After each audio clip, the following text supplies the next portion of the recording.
හැමදෙනාම අෂ්ටාංග උපෝසත සීලය සමාදන් වීම උදෙසා নমස්කාරය කියන්න.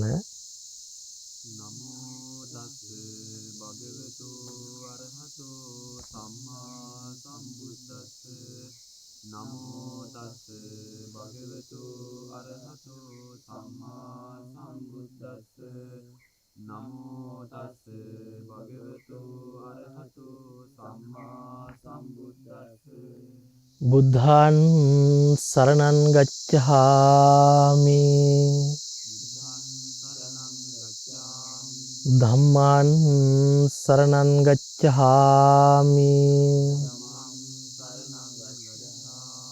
සංඝං සරණං ගච්ඡාමි. ဒ ුතියම්පි බුද්ධං සරණං ගච්ඡාමි. ဒ ුතියම්පි ධම්මං සරණං ගච්ඡාමි. ဒ ුතියම්පි සංඝං සරණං ගච්ඡාමි. තත්තියම්පි බුද්ධං සරණං ගච්ඡාමි. තත්තියම්පි ධම්මං සරණං ගච්ඡාමි. තත්තියම්පි සංඝං සරණං ගච්ඡාමි. පානාති පාතහා වේරමණී සික්ඛාපදං සමාදියාමි.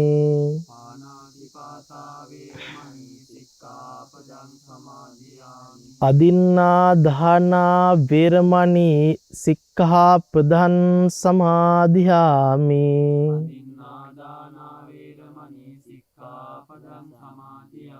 අබ්‍රහ්මචර්යා වේරමණී සික්ඛාපදං සමාදියාමි.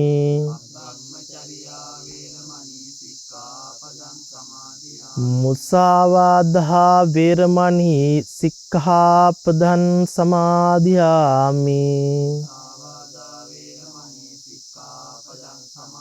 සුරාමේරය මජ්ජපමා දට්ඨානා වේරමණී සික්ඛාපදං සමාදියාමි.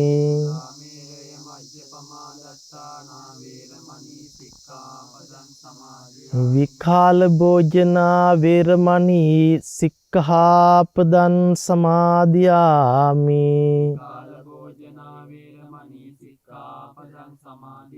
නච්ච ගීතවාදිත විසූක දස්සන මාලා ගන්ධ විලේපන ධාරණ මණ්ඩන විභූෂණට්ඨානා වේරමණී සික්ඛාපදං සමාදියාමි.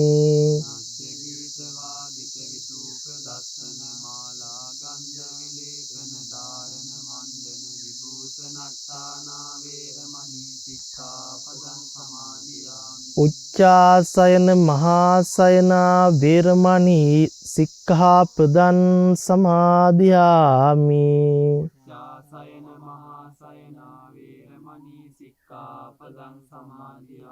ඉමානි අට්ඨංග සීලානි සමාදියාමි. ඉමානි අට්ඨාංග සීලානි සමාදියාමි. ඉමානි අට්ඨාංග සීලානි සමාදියාමි.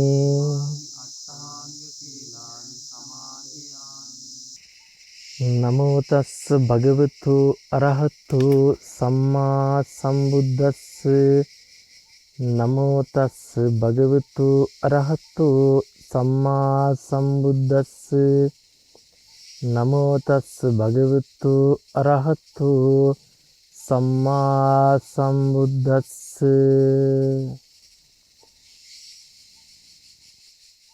අද දවසේ ධර්ම දානමය පින්කම සිදු කිරීම උදෙසා සදැහැති බැතිබරදායකත්වයේ සිදු කරනු ලබන්නේ බින්ගිරිය හොරගස් අගාර පදිංචි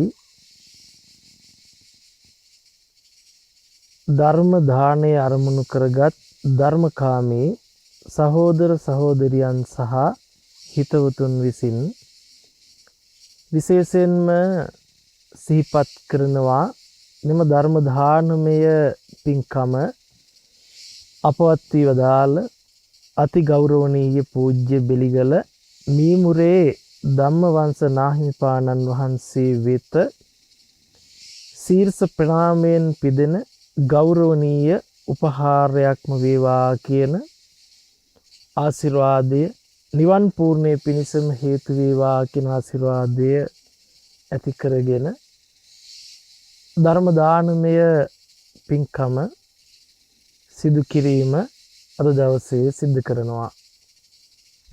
අපි කල්පනා කරලා බැලුවොතින් චතුරාර්ය සත්‍ය ධර්මය අවබෝධයේ පිණිස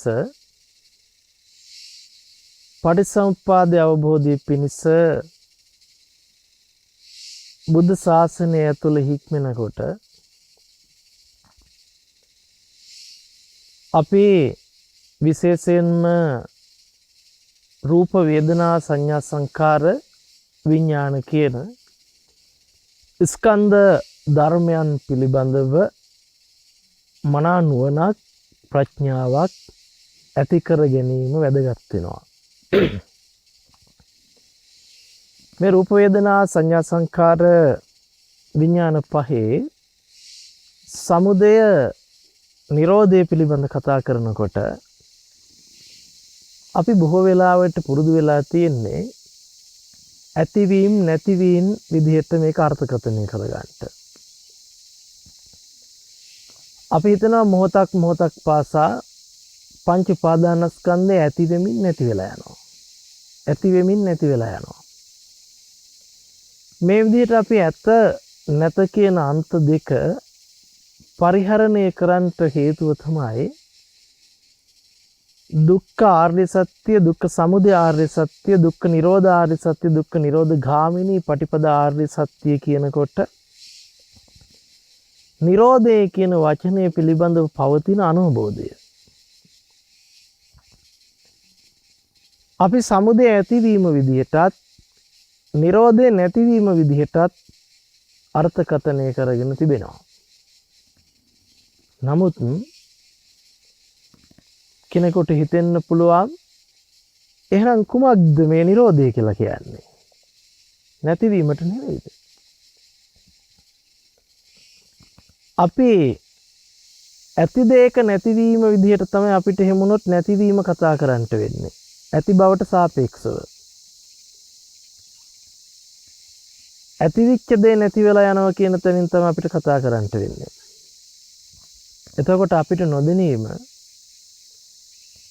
ඇතිවීම නිට්ටය වෙනවා, නැතිවීම නිට්ටය වෙනවා. ඇතිවීම නැතිවීම දෙක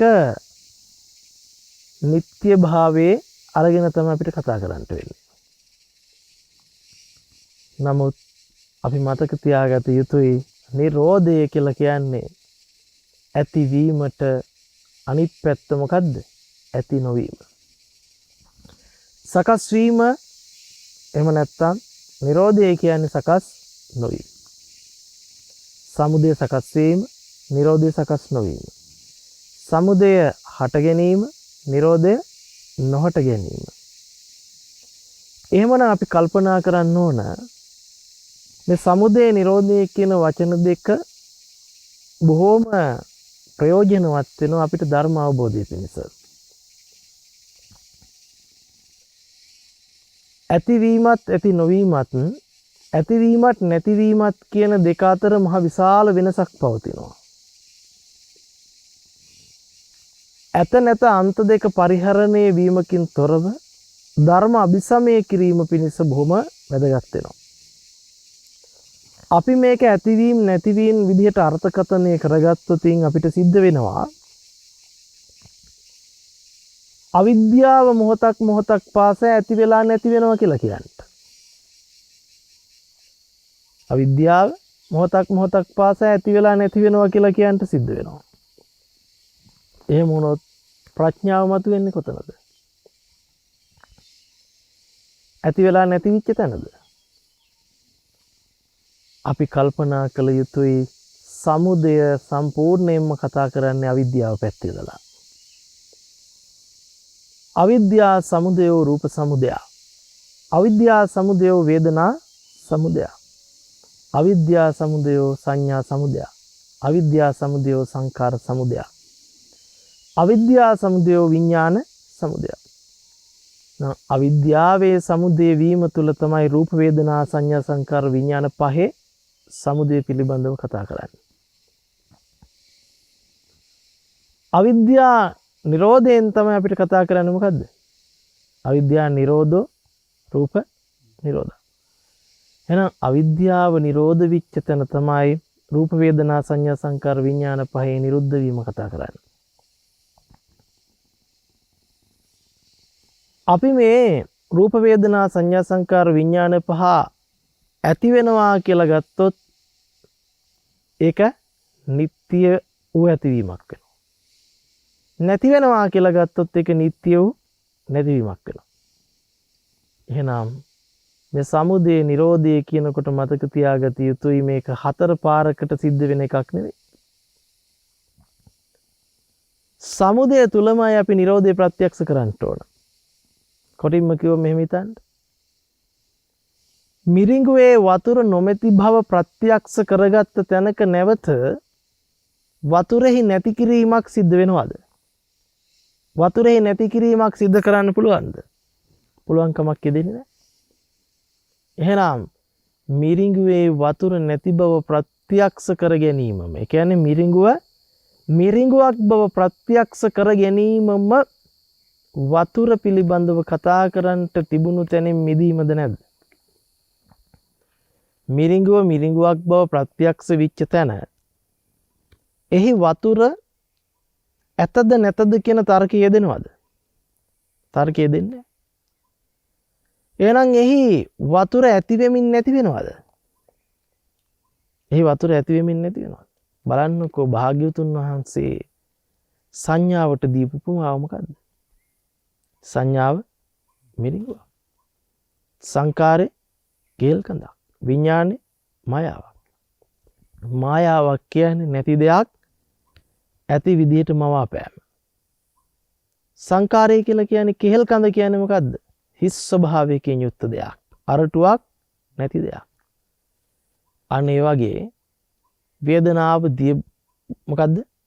රූපය පෙන පිටක්, වේදනාව දිය බුබුලක්, සංඥාව මිරිඟුවක්, සංකාරය කෙහෙල් කඳක්, විඥානේ මායාවක්. එහෙනම් මෙන්න මේකට තමයි රූප වේදනා සංඥා සංකාර විඥාන පහ උපමා කළේ. එතකොට මේ රූප වේදනා සංඥා සංකාර විඥාන පහේ උපමාව දිහාට හැරිලා බලමු අපිට මොකද්ද තේරෙන්නේ? ඇති බවක් පේනවාද? නමුත් අපිට පේනවා මවාපෑමක් ගැන නේද? නැති දෙයක් ඇති විදියට පෙන්වන ආකාරයක් පිළිබඳව. එහෙමනම් අපි තීරුම් ගත යුතුයි මේ රූප වේදනා සංඥා සංකාර විඥාන පහ ඇති වෙලා නැති වෙනවා කියා අපිට ප්‍රකාශයට පත් කළ නොහැකි. අපිට කියන්න වෙන්නේ කොයි විදිහටද? රූප වේදනා සංඥා සංකාර විඥාන පහ කොහොම දෙයක් කියලාද කියන්න වෙන්නේ? හට ගැනීම තුලම මොකද? හට ගැනීම තුලම අපිට දකින්න වෙනවා මේක නිට්ටියව හටගත්තේ නැති, ස්ථිරව හටගත්තේ නැති, ආපු තැනක් පෙන්විය නොහැකි, යන තැනක් පෙන්විය නොහැකි අනිත්‍ය වූ ධර්මතාවයක්. එහෙනම් අනිත්‍යයි කියලා කියන්නේ මේ තියෙන දෙයක් නැති වෙලා යන එක නෙවෙයි. හටගත් එකක් නැති වෙලා යන එක නෙවෙයි. මිරිඟුවේ වතුර වගේ. මිරිඟුවේ වතුර නිට්ටියද අනිත්‍යද? මිරිඟුවේ වතුර නිට්ටිය වශයෙන් හම්බෙවිච්ච කෙනෙකුට හම්බෙච්ච දේ වෙනස් වීම නැතිවීමේ අනිත්‍ය දකින්න පුළුවන්. නමුත් මිරිඟුවේ වතුර ස්ථිරවම නැති බව ප්‍රත්‍යක්ෂ කිරීම අස්තිරභාවය. මිරිඟුවේ වතුර සකස් වෙලා නැතිම බව දැකීම නිත්‍ය වශයෙන්ම මිරිඟුවේ වතුර නැති බව දකිනකොට අනිත්‍ය මතුවෙනවා.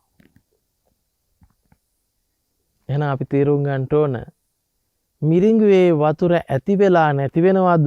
එහෙම නැත්නම් වතුර කියන දේ යෙදෙන්නෙම නැද්ද? වතුර කියන දේ යෙදෙන්නෙම නැහැ. පෙනෙනවා මිසක තියෙනවා නෙවෙයි. පෙනෙනවා මිසක තියෙනවා නෙවෙයි. ඒ පෙනීම බුදුරජාණන් වහන්සේ උපමා කරන්නේ සංඥා පොදියේ ස්වභාවය කුමක් විදිහටද? මිරිඟුවකට උපමා කරනවා. එහෙනම් අපි තේරුම් ගත යුතුයි මේ සමුදය නිරෝධය කියන දෙක ඇතිවීම නැතිවීම විදිහට අර්ථකථනය කර ගැනීම තුළ අපි අන්ත දෙක ඒ ඇතිවීම නැතිවීම කියන අන්ත දෙකෙන් පරිබාහිරව අපි කොයි විදිහටද ගලපා ගන්න කියන එක තෝරා ගන්නට උවමනයි. දුක්ඛ සමුදය ඇති වෙලා දුක්ඛ නිරෝධයටපත් වෙනවා කියලා ගන්න පුළුවන්ද අපිට ප්‍රඥාව තුළ? දැන් ප්‍රඥාවේ පහළවීම තුළ අවිද්‍යාවේ දුරුවීම තුළ මොහොතක් පාසා අවිද්‍යාව ඇති වෙමින් නැති වෙනවද? අවිද්‍යාව ඇති වෙමින් නැති වෙනවා කියලා ගන්නට පුළුවන් කමක් දෙන්නේ නැහැ. එහෙමනම් අපි තේරුම් ගත යුතුයි මොකද්ද? මේ රූප වේදනා සංඥා සංකාර විඥාන පහ මේ ස්කන්ධ ධර්මතා ටික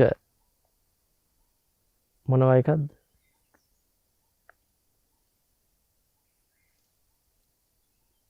සකස් උනා වාගේ පෙන්වන නමුත් සකස් වෙච්ච තැනක් දෙයක් යමක් වශයෙන් ප්‍රකාශ කළ නොහැකි ධර්මතාවයක්. සකස් වෙච්ච තැනක් දෙයක් යමක් වශයෙන් ප්‍රකාශ කළ නොහැකි ධර්මතාවයක්. එහෙමනම් මේ රූප වේදනා සංඥා සංකාර විඥාන පහේ සමුදයට අපි කියනවා මොකද්ද? පංච උපාදානස්කන්ධ සමුදය. එහෙම නැත්නම් දුකේ සමුදය. තර රූප වේදනා සංඥා සංකාර විඥාන පහේ නිරෝධයේ හෙවත් සකස් නොවීමට ඇති නොවීමට හට නොගැනීමට අපි කියනවා මොකද්ද? නිරෝධය. එහෙම නැත්නම් මොකද්ද? දුක්ඛ නිරෝධය කියලා. එතකොට අපි මෙහෙම තේරුම් ගත යුතුයි. මේ පංච උපාදානස්කන්ධ අධ්‍යක්ීම් කොයි විදිහටද ලැබෙන්නේ? මේ ලෝකේ ජීවත් වෙන පුජ්‍යලයකට ලෝකේ තියෙන රූපයක්, සද්දයක්, ගන්ධයක්, රසයක්, ස්පර්ශයක් පරිහරණය කිරීමේදී ලැබෙන අත්දැකීමද? එහෙම ගත්තොත් මොකද වෙන්නේ? ලෝකේ ඉන්න කෙනෙක් ලෝකේ තියෙන දේවල් පරිහරණය කිරීමේ අත්දැකීමයි රූප වේදනා සංඥා සංකාර විඥාන පහ කියලා ගත්තොත් මොකක් වෙනවද? අපි වැටෙනවා කොහෙටද? ආත්ම දෘෂ්ටියට. එහෙම නැත්නම් අපි වැටෙනවා රූප වේදනා සංඥා සංකාර විඥාන පහ තුල මායත. මා තුල රූප වේදනා සංඥා සංකාර විඥාන පහ ඇත. රූප වේදනා සංඥා සංකාර විඥාන පහ මමයි. මම රූප වේදනා සංඥා සංකාර විඥාන පහයි කියන දෘෂ්ටියට වැටෙනවා. විෂයාකාර සක්කාය දිට්ඨියට කොටු වෙනවා. එහෙනම් සක්කාය දිට්ඨියෙන් තොර වෙලයි අපි මොකක් කරන්න ඕනේද? මේ රූප වේදනා සංඥා සංකාර විඥාන පහ පිළිබඳව අවබෝධයට පත් විය යුත්තේ. අපි කොටින්ම කිව්ව මෙහෙම කතා කරමු. යම් කිසි කෙනෙක් මුලින්ම තමා ගැන බලන්න. තමා ගැන බලන්න නුවණින්. තමා ගැන බලනකොට කොහොමද හම්බ වෙන්නේ? මේ මගේ කෙස්, මගේ ලොම්, මගේ නිය, මගේ දත්, මගේ හම, මගේ නහර, මගේ මස් වලින් හැදිච්ච මේ මම කියන තමාගේ ප්‍රතිරූපයේ පිළිබඳව තමාට මෙනෙහි කරගන්නට පුළුවන්කම ලැබෙන්නේ කොහෙන්ද? කොටින්ම කිව්වොත් දැනගන්න ලැබෙන්නේ සිතට. අරමුණු වෙන්නේ කොහෙටද? සිතට. මේ සිතින් දැනගන්න ස්වභාවයට අපි කියනවා මොකද්ද? විඥාණය. තොර විඥාණයෙන් දැනගන්නේම මොකද්ද දැනගන්නවා නම්? නාම රූපේ පිළිබඳ අත්දැකීමක්.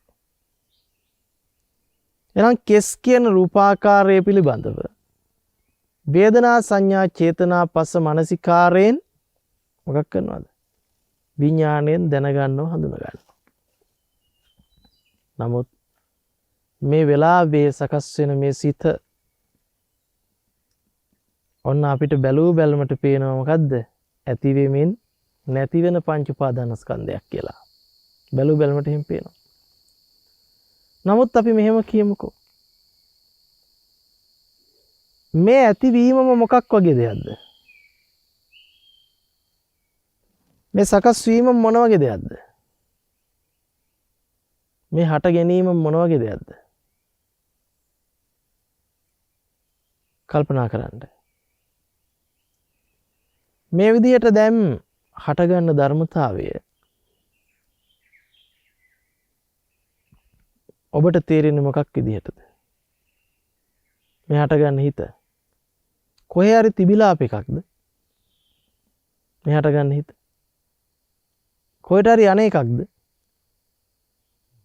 මේ හිත තිබුණු තැන කොහොමද පනවන්නේ? අපිට මේ ඇතිවිච්ච හිත නැති වෙලා යන හිත කියලා පනවන්නට ගිය පනවන්නෙක් ඉතුරු වෙනවද නැද්ද? කවුද මේ ඇතිවිච්ච හිතත් නැතිවිච්ච හිතත් ගැන පනවන්නේ? ඇති වෙමින් නැති වෙන බව අපි කතා කරනවා නම් ඒ කතා කරන්නේ මොකක් මත පදනම් වෙලාද? විඥානයේ නාම රූප අධ්‍යක්ීම මත පදනම් වෙලා. මේ ක්‍රියාවලිය පනවන්නේ මොකක් මත පදනම් වෙලාද? පංච උපාදානස්කන්ධය මත පදනම් වෙලා. නමුත් මේ පංච උපාදානස්කන්ධ ක්‍රියාවලිය පනවන්න බෑ, පනවන්නෙක් නෑ. ඒ නිසා අපි එකට කියනවා අනාත්ම වූ ධර්මතාවයක්. පෙනීම කියන ධර්මතාවය එහෙම නැත්නම් පෙනීම, ඇහිීම, දැනීම, දැන ගැනීම සිද්ධ වෙනකොට ඒ පෙනෙන, ඇහෙන, දැනෙන, දැනගන්න අත්දැකීමත් එක්කලා මොකක් වෙනවද? පෙනිච්ච දේ, ඇහිච්ච දේ, දැනිච්ච දේ, දැනගත්ත දේ බිහි වෙනවා. නේද? ඒක බිහි වෙන්නේ විඥානයේ නාම රූප අධ්‍යක්ීමක් විදියට. විඥානයේ නාම රූප අධ්‍යක්ීමක් විදියට. එතකොට මේ විඥානයේ නාම රූප අධ්‍යක්ීම විදියට මේ ලබන අධ්‍යක්ීම අපිට හිතෙනවා මොකද්ද? ලබනකොට මේක ලබන්නේ යමෙක්. මේක ලබන්නේ යමෙක් කියලා ගොඩනැගෙන දෘෂ්ටිය නිසා තමයි මොකක් වෙන්නේද? ලබන දේ මුණ ගැහෙන්නේ. යමෙක් ලබන දෙයක් විදියට මුණ ගැහෙන්නේ. අන්න ඒ නිසාම අපිට සිද්ධ වෙනවා යමෙක් ලබපු දේ නැති වෙන ස්වභාවය ගැන දකින්න. යමෙක් ලබන දේ නැති වෙන ස්වභාවය ගැන දකින්න. එහෙනම් ඇතිවීම සහ නැතිවීම දකින්නේ කවුද එහෙනම්? සක්කාය දිට්ඨියෙන්නේ දකින්න වෙන්නේ. පංච උපාදානස්කන්ධය තුලනේ දකින්න වෙන්නේ. එහෙනම් අපි ප්‍රඥාවන්ත වෙන්න ඕමනයි. මේ ඇතිවීමම මොකද්ද?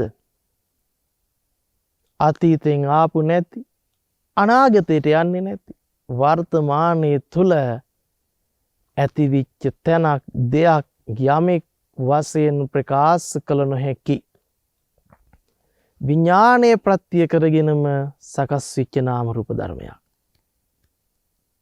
එහෙනම් විඥානය නිට්ටය කොට ගන්නට හෝ නාම රූපය නිට්ටය කොට ගන්නට පුළුවන් කම නැහැ. එහෙනම් මේ විඥාන සහ නාම රූප අතර සම්බන්ධතාවය මොන වගේ එකක්ද? අස්තිර වූ, අනිත්‍ය වූ, මවාපාන මවාපෑමක් විතරයි. මේ හේතුව නිසා පැවැත්මක් පෙන්වනවා මිසක මේ දෙක එකිනෙකට හේතු වෙලා පැවැත්මක් පෙන්වනවා මිසක එකක් නැති තැන අනික ගැන පනවන්න පුළුවන් කමක් ඉදෙන්නේ නැහැ. එහෙනම් ඔන්න අපි මේ අනිත්‍යයි අස්තිරයි කියලා කියන්නේ ඇති වෙලා නැති වෙන හින්දාද? සමුදය තුලම Nirodha සාක්ෂාත් කරගන්න ඕන. හට ගැනීමම මොකක් විදියට දකින්නකොටද? මායාවක් විදියට. මිරිඟුවේ වතුර විදියට දකින්න තැන නැවත අපිට නැති කරන්න දෙයක් හම්බෙන්නේ නැහැ. ඇයි? ඇතිවිච්ච දේම පැනවිය නොහැකි ධර්මයක් වෙනකොට, අනිත්‍ය ධර්මයක් වෙනකොට, අස්තිර ධර්මයක් වෙනකොට, අනාත්ම ධර්මයක් වෙනකොට කෙසේනම් අපි නැතිවීමක් පණවන්නද? කෙසේනම් අපි නැතිවීමක් පණවන්නද? එහෙනම් අපි මේ සමුදය නිරෝධය කියලා කියන්නේ පංච උපාදානස්කන්ධේ ඇතිවීම නැතිවීම දැකීම නෙවෙයි. පංච උපාදානස්කන්ධයේ ඇතිවීම තුලම මොකද්ද? මේ ඇති වූ දේ පෙන පිඩක්, දිය බුබුලක්, මිරිඟුවක්, කේල් කඳක්, මායාවක්සේ වටහා ගැනීම. එතනදී අපිට කිසිම කලක ඇතිවිච්ච පංච උපාදානස්කන්ධය නිට්ටිය කොටගෙන නැති වෙනවා කියන තැනට එන්න පුළුවන් කමක් නැහැ. එහෙම වුණොත් අපිට කියන්න සිද්ධ වෙනවා මොකද්ද? ඇතිවීම අවිද්‍යා සහගතයි, නැතිවීම ප්‍රඥා සහගතයි කියලා. එහෙම වුණොත් ඇති වෙවි නැතිවීම කියන දේ නිතරම සිද්ධ වෙනවා නම් අවිද්‍යාව ප්‍රඥාව. අපිට එහෙම ගන්න බෑ. එහෙනම් මේ ආර්ය සත්‍ය අවබෝධ වෙන්නේ හතර වතාවතකදී නෙවෙයි. ආර්ය සත්‍ය පිළිබඳ දැක්ම එකටම උපදිනවා. සමුදය තුලම Nirodha සාක්ෂාත් කරගන්නවා. මේ හට ගැනීමම තියෙන බොරුව දැකීම මොකද්ද? ඒක හටගත් දෙයක් වශයෙන් නිට්ටියව ස්ථිරව ප්‍රකාශ කළ නොහැකි ධර්මයක් බව ප්‍රත්‍යක්ෂ කරගන්නවා. අපි නැත්තම් ඇතිවිච්ච දේ නිට්ටිය කරගෙන නැතිවීම නිට්ටිය කරගෙන නිතර මොකද්ද කරන්නේ? ඇතිවීම නැතිවීම දෙස කෙනෙක් බලන් ඉන්න මට්ටමකට එනවා. දැන් ඇතිවීම නැතිවීම දෙස කෙනෙක් බලන් ඉන්නවා කියලා කියන්නේ නැවත කොහෙට වැටෙනවද? ඇතිවීම නැතිවීම බලන්නේ කවුද? නැවත පංච උපාදානස්කන්ධේ ග්‍රහණයට අහු වෙනවා. මේ ක්‍රියාවලිය දිහා බලන්නේ කවුද? කෙනෙක් වෙනවා. මේක හේතු ප්‍රත්‍යයෙන් හට ගන්නවා. නයිදං අත්ත කතම් බිම්බන් නයිදම් ප්‍රකතං අගං හේතුම් පටිච්ච සම්භූතං හේතු භංගා නිරුජ්ජති. මේක කෙනෙක් විසින් කරවන්නේ නැති, ඉබේද සිද්ධ වෙන්නේ නැති, තමා විසින්ද කරවන්නේ නැති. ඒ මස්මින් සති ඉදන් හෝති මස්ස උප්පාදා ඉදන් උප්පජ්ජති.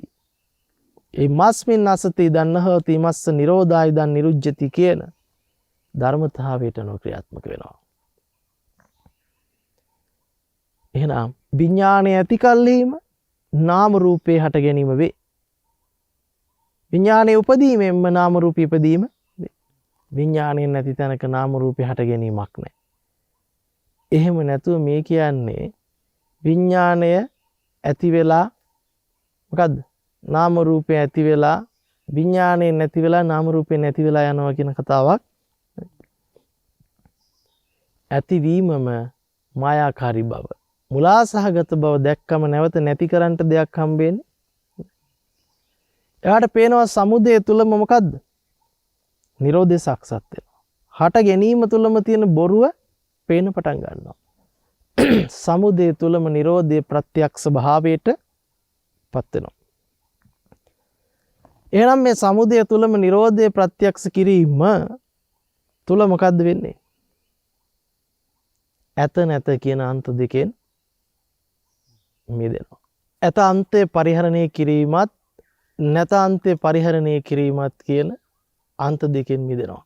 සාස්ෘතවාදයෙන් සහ උච්ඡේදවාදයෙන් මිදෙනවා. එහෙමනම් අපි කල්පනා කරමු මේ ඇත අන්තයත් නැත අන්තයත් පරිහරණය කිරීමෙන් මිදලා කොයි විදිහටද අපි එදිනදා ජීවිතය තුළට මේ ධර්මයේ ගලපගන්නේ කියන කාරණාව. අපිට භාවනාව විදිහට අපි අහලා තියෙනවා කායගත සති භාවනාව විදිහට දෙතිස් කුණප භාවනාව. ඒ දෙතිස් කුණප පිළිබඳ භාවනාවට ඇවිල්ලා බැලුවොත් අපිට කියන්න බැහැනේ කෙස්ලොම් නියද සම්මස්නහර වලින් සමන්විත පුජ්‍යලයා පංච උපාදානස්කන්ධ අධ්‍යක්ීමක්. ඒ පුජ්‍යලයා මොහොතෙන් මොහොත ඇති වෙලා නැති වෙනවා කියලා අපිට කියන්න වෙන්නේ. ඇතිවීම නැතිවීම අන්තිම බැලුවොත්. තොර අපිට කියන්න වෙන පුජ්‍යල භාවයේ මොහොතක් මොහොතක් පාසා ඇති වෙනව නැති වෙනවා කියලා. එහෙම වුණොත් අපිට සක්කාය දිට්ඨිය දුර වෙන ප්‍රතිපදාවක් මතු වෙන්නේ නැහැ. සක්කාය දිට්ඨිය දුර වෙන ප්‍රතිපදාවක් මතු වෙන්නේ නැහැ. එහෙනම් අපි කොහොමද මේ ඇතිවීම නැතිවීම කියන අන්ත දෙකෙන් මිදිලා ඒ අන්ත දෙකෙන් තොරව අන්ත දෙකෙන් පරිබාහිරව සමුදයත් නිරෝධයත් පිළිබඳව වටහා ගන්න සමුදයත් නිරෝධයත් පිළිබඳව අවබෝධයටපත් වෙන්නේ කියලා. සමුදය නිරෝධය පිළිබඳව අපි අවබෝධයටපත් වෙන්නේ කොයි විදිහටද කියලා බැලුවොත් අපිට කෙස් කියන අරමුණ දැනෙන්නේ කොහෙටද? දැනගන්නේ කොහොමද? කෙස් කියන අරමුණ දැනගන්නේ. අපි දැනගන්නේ විඥාණය. විඥාණයට අරමුණ වන නාම රූපයක් විදිහට තමයි කෙස් කියලා දැනගන්නේ. එතකොට මේ කෙස් කියලා දැනගත්ත දැනගැනීම අතීතයෙන් ආවේ නැහැ. අනාගතයට යන්නේ. ඒ සිතේ පහළ වීම තුලම කෙස් කියන දැනගැනීම අපි දැනගත්තා. එතකොට අපිට පැහැදිලි වෙනවා මොකද්ද?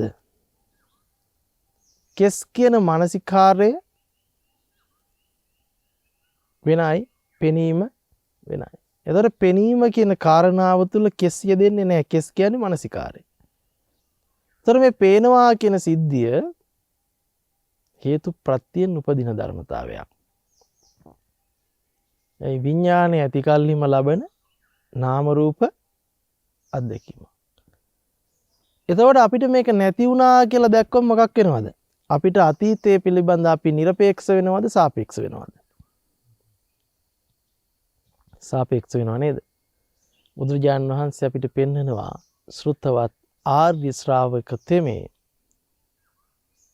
වර්තමානයේ තුල ඇත්ත දැකලා අතීතයේ කෙරෙහි নিরপেক্ষ වෙයි අනාගතය නොපතයි.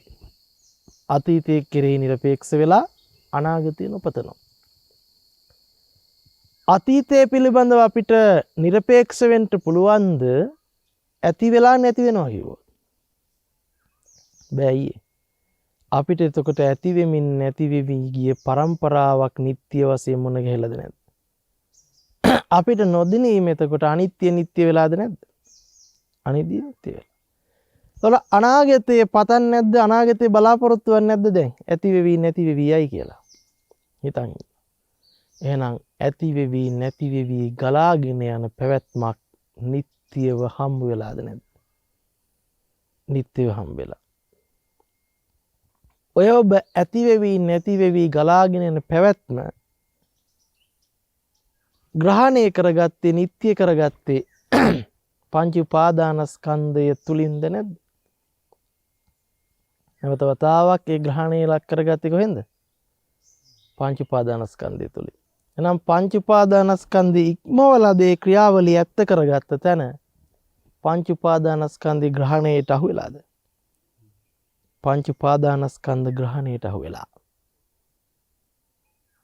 එහෙනම් ඇතිවීම නැතිවීම කියලා අපි දකින්න තැන අපි පංච උපාදානස්කන්ධ ග්‍රහණයට අහු වෙනවා.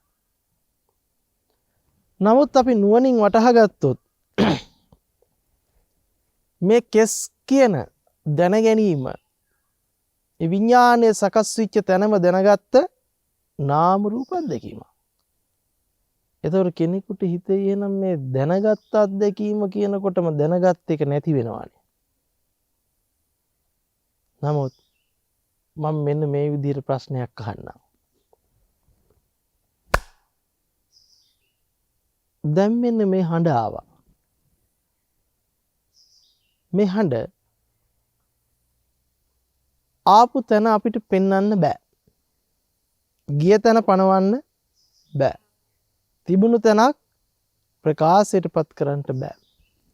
නමුත් මෙන්න මෙහෙම දෙයක් වෙයි. මේ ක්‍රියාවලියට පරිබාහිරින් ඉන්න අපි මේ ක්‍රියාවලියට අර්ථකථනයක් දෙයි. කොහොමද දෙන්නේ? පෙර නොතිබීම දකුණු අත වම් අත එකතු වීම නිසා සද්දය හටගෙන නැති වුණා. මොකද කියන්නේ? පෙර නොතිබීම දකුණු අත වම් අත ස්පර්ශ කිරීම නිසා සද්දය හටගෙන ඉතිරි නැතුවම නැති වෙලා ගියා. ඉතිරි නැතුවම මොකක් වුණාද? නැති වෙලා ගියා. එතකොට අපිට ඔය අහුත්වා සම්භූතං හුත්වාන භවිස්සති තී කියපු කාරණාව අපි ඔතනින් දකින්නට උත්සාහවන්ත වෙන්නේ. පෙර නොතිබීම දකුණු අත වම් අත ස්පර්ශ කිරීම හේතු කරගෙන සද්දය ඇති වෙලා නැති වෙලා ගියා. එහෙම. එතකොට මේ පැනවීම සම්පූර්ණයෙන් මොන වගේ පැනවීමක්ද? ක්‍රියාවලිය පනෝප එකක්ද පරිබාහිරින් ඉඳලා අපි පනෝප එකක්ද? අපි පනෝප එකක්. ඒ හැර ක්‍රියාවලියට ක්‍රියාවලිය හම්බුණාද? ශබ්දයට ශබ්දය හම්බුණාද? ශබ්දයට දකුණු අත වම් අත හම්බුණාද? දකුණු අත ස්පර්ශය කිරීමේ ක්‍රියාවලිය හම්බුණාද? නෑනේ. ඇයි හම්බුනේ? හඬ හඬෙන් ශුන්්‍යත නිසා. ඇයි? හඬ අනාත්ම නිසා. හඬ අනාත්ම නිසා. එතකොට අපි මේ අනාත්ම වූ ක්‍රියාවලියක් පනවන ආත්ම වූ දෘෂ්ටියක් තිබ්බොත් මොකද වෙන්නේ? අපි අනාත්ම වූ ක්‍රියාවලිය පනවා ගන්නවා නම් පරිබාහිරින් ඉඳලා පනවා ගන්නේ ආත්මවත් වූ තැනක ඉඳලාද නැද්ද? ක්‍රියාවලිය දකින්නෙක් කියන තැන ඉඳලාද නැද්ද? නැවත අපිට නොදෙනීම අනාත්ම වූ ක්‍රියාවලිය නිට්ටය වෙලා. එතනදී නැවත අපිට ආත්මවත් වූ ක්‍රියාවලිය දකින්න පුජ්‍යලයාව සමුදය වෙලාද නැද්ද? අපිට නොදැනීම අපි නැවත එතනට කොටු වෙලාද නැද්ද? අපිට නොදැනීම අපි එතනට කොටු වෙලා. එහෙමනම් අපි කල්පනා කරගන්නට උවමනයි මොකද්ද? අප්පුඩි හඬට අප්පුඩි හඬ හම්බ වෙන්නේ නැතිනම් අප්පුඩි හඬ කෙසේනම් තමන් සකස් විච්ච ආකාරයේ පිළිබඳව මඤ්ඤණා කරන්නටද? අපි ඒ විදිහට බැලුවොත් අප්පුඩි හඬේ අනාත්ම භාවයේ පණවන්ට වෙන්නේ කොහෙන්ද? බාහිර ඉන්න කෙනෙක් දකින්න දෙයක් විදිහට. නමුත් අපි අප්පුඩි හඬ පැත්තට ගිහිල්ලා බැලුවොත් අප්පුඩි හඬ කවර කලකවත් අප්පුඩි හඬේ පැනවීම හෝ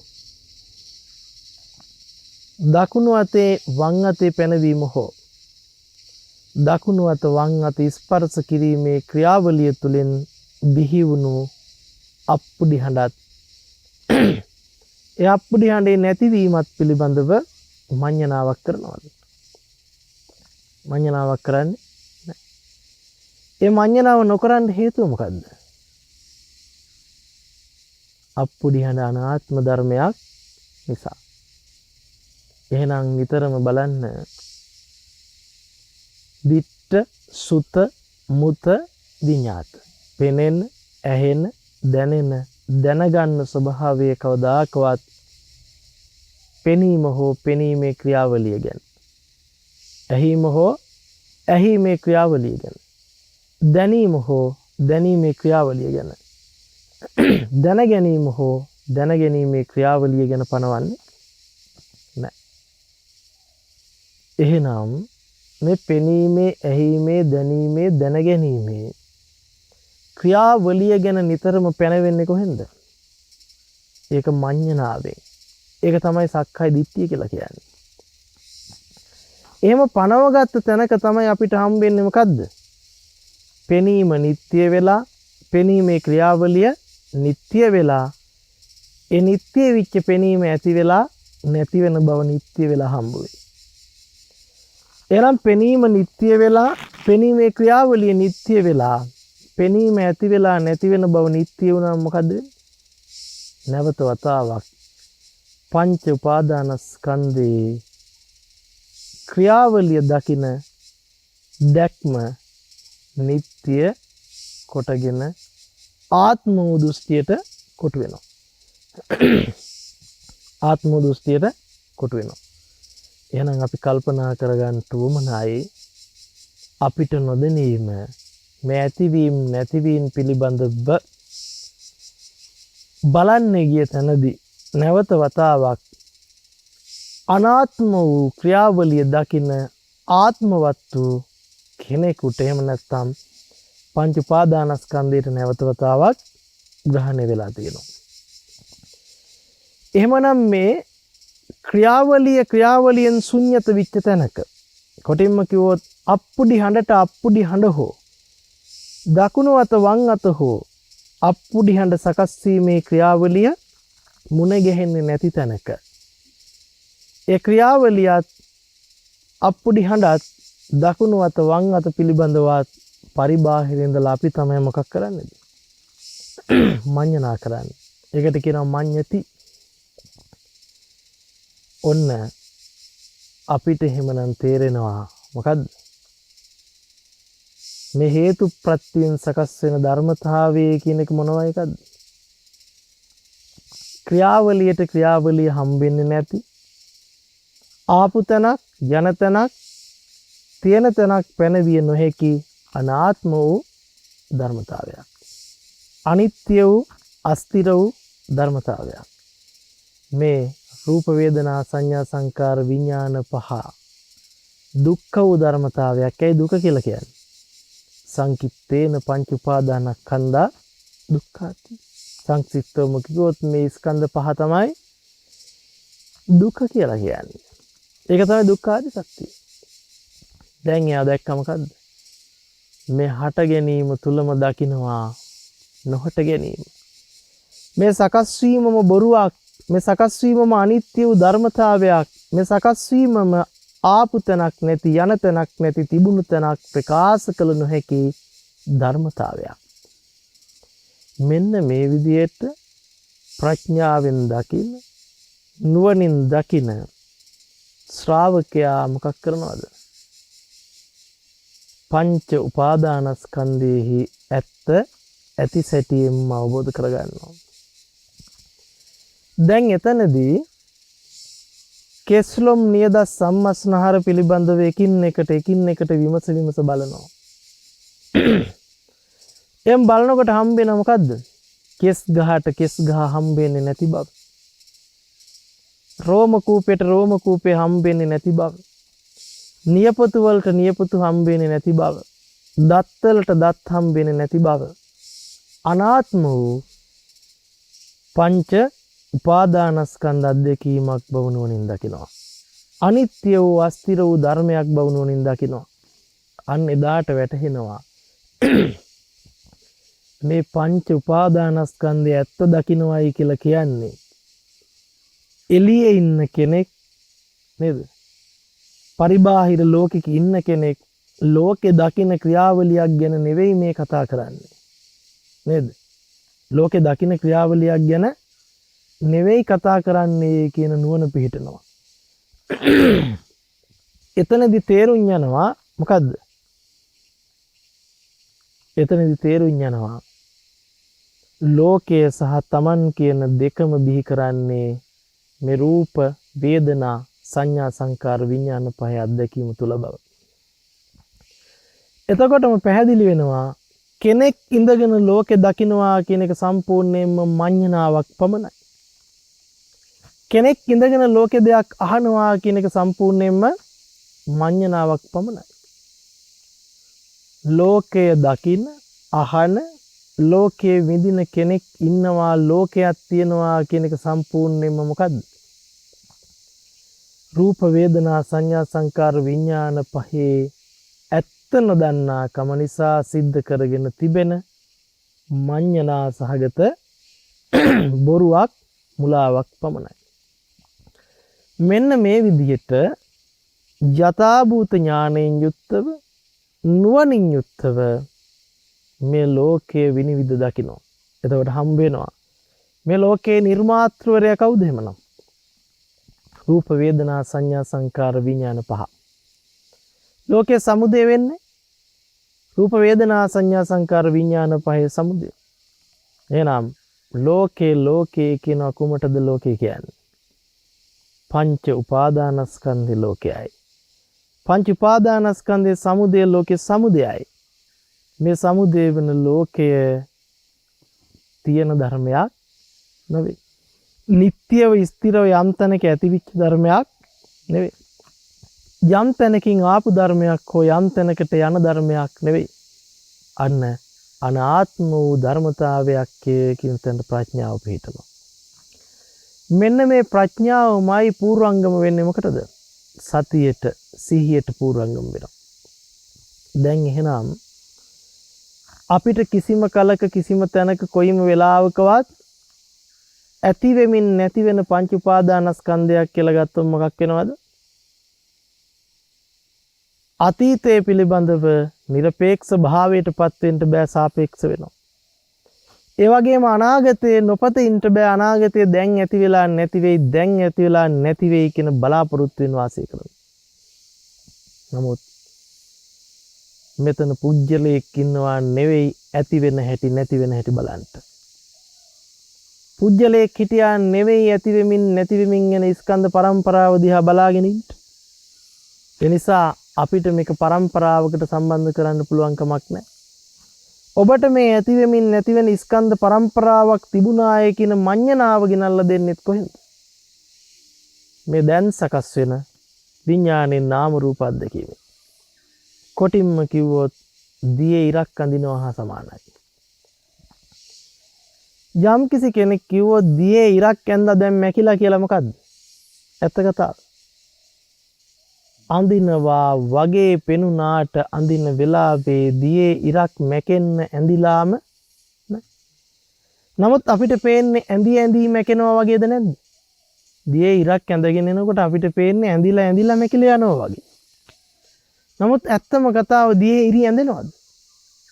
දියේ ඉරි ඇඳිලා. අන්න ඒ වගේ තමයි මේ ඔබ ස්කන්ධ පරම්පරාවක් ඇති වෙමින් නැති වෙනවා, ඇති වෙමින් නැති වෙනවා කිව්වොත් හරියට දියේ ඉරක් ඇඳුනා කියලා අරගෙන ඇඳිච්ච ඉර නැති වුණා කියලා මඤ්ඤණාවකටපත් වුණා හා සමාන වෙනවා. දැන් ඔබට බලන්නකෝ. අර දියේ ඉරක් ඇඳලා ඉවරලා බලනකොට ඇඳිච්ච ඉරක් නෑ, නමුත් ඇඳිච්ච බවට ඒ වෙලාවේ පෙනිච්ච නිසාම ඇවිලා. අන්න ඒක ඇත්ත කරගෙන අපිට කියන්න පුළුවන් ඇඳපු ඉර මැකියාව කියලා. අන්න ඒ වගේ තමයි අපි මේ පංච උපාදානස්කන්ධය අධ්‍යක්ීම ඇති වෙමින් නැති වෙන ඇති වෙමින් නැති වෙන පරම්පරාවක් විදිහට ගත්තොත් අපි අන්න එතනට අහු වෙනවා. එතකොට අපිට මොකද්ද වෙන්නේ? දියේ ඉර ඇඳීම සිද්ධ වෙලා සිද්ධ වෙච්ච දේ මැකිලා ගියා කියලා තමයි කියන්න වෙන්නේ. අන්න ඒ වගේ තමයි අපිට කියන්න වෙන්නේ පංච උපාදානස්කන්ධේ නිට්ටය වෙලා අනිත්‍ය වුණා කියලා. ඇති වෙලා නැති වුණා කියලා. එතකොට අපි නැවත වතාවක් ඇතිවීම නැතිවීම නිට්ටය විදිහට දරාගෙන ධර්මතාවය නිට්ටය කරගෙන ඊතර වෙන්න දීපු පහුර මොකක් කරගෙනද? අල්ලගෙන තද කරගෙන බදාගෙන ගැලවෙන්න බැරුව නැවතත් මොකක් වෙනවද? අර පංච උපාදානස්කන්ධේම සිරකරුවෙක් අතරමංකරුවෙක් බවට පත් වෙලා ඒ තුලම මඤ්ඤණාවට රැවටීමට පත් වෙනවා. එහෙනම් අපි කල්පනා කරලා බලනවා මෙන්න මේ විදිහට පංච උපාදානස්කන්ධයේ ඇත්ත ඇති සැටියෙන් දැක ගන්නට බැරි වුණොත් සමුදය තුලම නිරෝධය සාක්ෂාත් කර ගන්නට බැරි වෙනවා. සමුදය තුලම නිරෝධය සාක්ෂාත් කර ගන්නට බැරි වෙනවා. එහෙමනම් අද දවසේ අපි සාකච්ඡා කරන්නට යෙදුනා වූ ධර්ම කාරණාවන් හැම දිනාටම උතුම් ධර්ම අභිසමය පිණිසම ඇතිවීම නැතිවීම කියන තැනින් මිදලා සමුදය තුලම නිරෝධය සාක්ෂාත් කර ගැනීම පිණිසම හේතු වෙත්වා උපකාරක ධර්මයක් බවටම පත් වෙත්වා කියන ප්‍රාර්ථනාව සිදු කරනවා. විශේෂයෙන්ම අපවත් වී වදාළ අති ගෞරවනීය පූජ්‍ය බෙලිගල මීමුරේ ධම්මවංශ නාහිමිපාණන් වහන්සේ වෙත සීර්ෂ පෙනාමෙන් පිදෙන ගෞරවනීය උපහාරයක් බවටම පත්වෙත්වා උතුම් නිවන් මඟ පූර්ණේ පිණිසම හේතු වෙත්වා වාසනා වෙත්වා කියන ප්‍රාර්ථනාව සිදු කරනවා. ඒ වගේම මේ ධර්ම දානමේ පින්කම තුලින් ජනිත වන සියලුම පුණ්‍ය කුසල වාසනාවන් බිංගරිය හොරගස් අගාර පදිංචි ධර්ම දානය අරමුණු කරගත් ධර්මකාමී සහෝදර සහෝදරියන් සහ හිතවතුන්ටත් උතුම් ධර්ම අභිසමය පිණිසම හේතු වෙත්වා උපකාරක ධර්මයක් බවටම පත් වෙත්වා වහවහාම හැම දිනාටම සාන්දිටිකව මේ මොහොතේම ධර්මය අවබෝධ කර ගැනීම පිණිස සසර දුක් කෙරවල කර ගැනීම පිණිස හේතු වෙත්වා උපකාරක ධර්මයක් බවටම පත් වෙත්වා කියලා ආශිර්වාදයන් සිදු කරනවා. හැම දිනාටම තෙරුවන් සරණයි. යහපතක්ම වෙත්වා. ද්වේෂක්ඛයෝ නිබ්බානං